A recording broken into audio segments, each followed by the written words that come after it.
G'day there, ladies and ladies. Welcome back to another episode of Pokemon Links, where we connect dots with theories. Today, we are going to be uncovering a mystery you may have thought about of a top secret project. That's right, today we are going to be finding what goes into making the Pokemon type Null and, by extension, Silvally. What kind of ingredients do we need to cook up a legendary creature? How many different Pokemon are necessary? All of them? 3? The answer to those questions will be answered soon. So first, a recap. What is Type Null? Well, Type Null was a project formed from the Ether Foundation in an attempt to recreate the mythical Pokemon Arceus. Silvally, Type Null's evolution, has an ability called the RKS system. Very on the nose, but continuing on. The RKS system allows Silvally to change typing based on different typed held items. As for the reason, do you need much of a reason to try to recreate a god?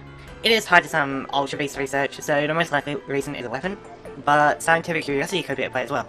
Both Type Null and Silvally are designed around a chimera, or amalgamation, a being that is sort of like a Frankenstein's monster of different parts from different creatures. Chimeras usually showcase all their features on the surface, and amalgamations are able to hide characteristics more intrinsically. Things like behaviours and instincts can be from another creature without it showing on the surface. If I had to choose, an amalgam sounds more like what Type Null is, so I suppose it's time to open the cookbook, as today we are making Null. So, while it would be easy to say that every Pokemon is a part of Null, that I feel is too easy.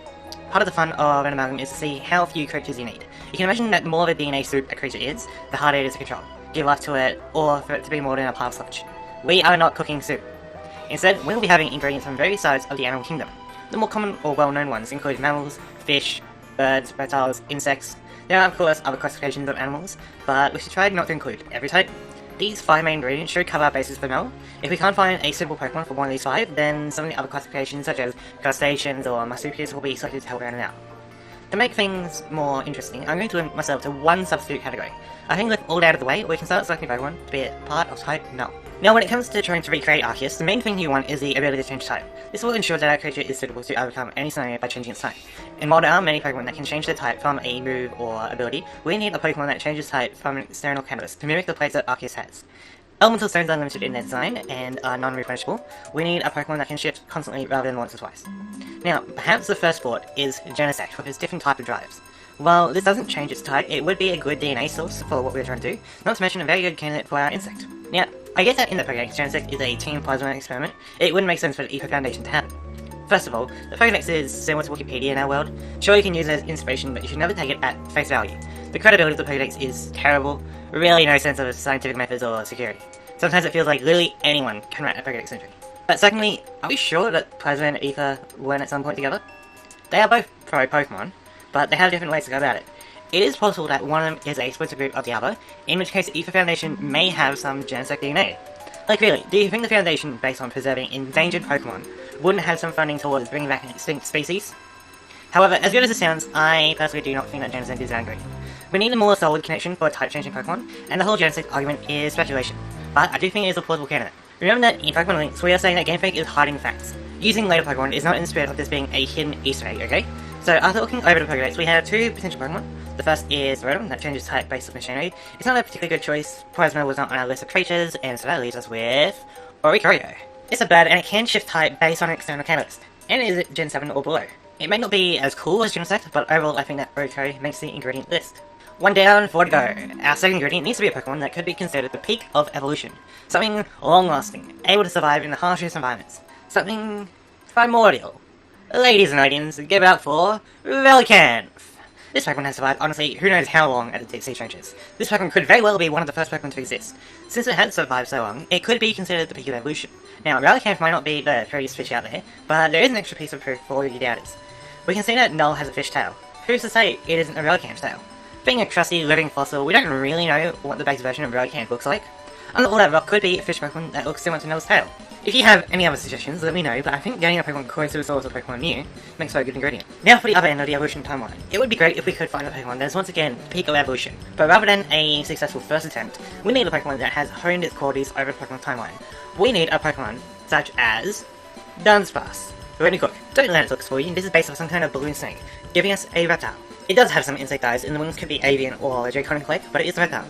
This is nature's own amalgamation that has been perfecting over time. Best thing in Union J, this Pokemon feels out of place, like an invasive species.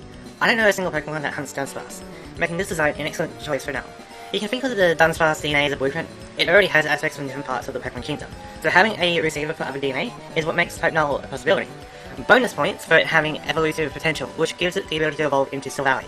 This evolutive potential was fully unveiled 2 gens later, but we all knew that Dunsparce was hiding a secret from us. We have a lot of gentle or docile Pokemon. When it comes to developing a powerful Pokemon to be using as a weapon, we need some fighting instincts. No point having protection hide in the corner, am I right? Luckily, we have 2 categories left, mammals and insects. Both have the potential for fighting instincts. Bug types can be very aggressive, but there are a lot of amazing qualities of insects that I think we can save it for later to help round out type 9. So, we need a mammal with good fighting instincts. Maybe something quadruped to help out the skeleton. We have some good options here. Luxray with the extra eyes, Houndoom, I mean, we are trying to replicate a god rather than a demonic servant. Lycard, Mariana, all good choices, but I do think one stands out above the rest. Absol. Absol is very slick, able to hunt down foes pretty well, but isn't rampaging all the time. The hunting instincts are strong, and it has some mystical elements as well, especially considering its mega form. Absol is probably one of the safest picks we can for this dish. Finally, we have to find an insect. For what purpose? Well, we need to make sure that our one-of-a-kind super weapon does not reproduce. We need some habits and involve it in not socializing with other Pokemon. A dedicated loner, an awkward worker, an unlovable freak. There aren't really any insects that fit well, but this is where I'm using my wildcard. Instead of an insect, let's try a mollusk. The final ingredient for type Null is Excelgor, a bug type with a hobby. Excelgor doesn't have time to breed, there is always something to do or ways to improve. It has to take a bath for its survival as part of a trade deal to evolve from Shellman. Between that and its hobby as a ninja, Excelgor is probably the most rationally minded bug out there, making it a pretty ideal candidate for living a solitary life. Bonus points for having a helmet, which type Null has as well, makes the connection that much better. And so there we have it, all the ingredients to create a type Null and Silvally. We got the skeletal form, both sides of evolution perfection. Enough instinct to be aggressive, but also alone, which helps explain the friendship evolution, and a part of its DNA allows for type changing. I think this is a pretty good batch. Like I said before, Genesis could be involved, which would then change the recipe a bit. And we had a few choices where it was more personal bias or reasoning, which means that you can let me know in the comments below if there are any Pokemon that you would change and why. I've given you the recipe. Now improve, and let's figure out the exact Pokemon needed to make a god. I'd like to thank you for watching. I'll see you later.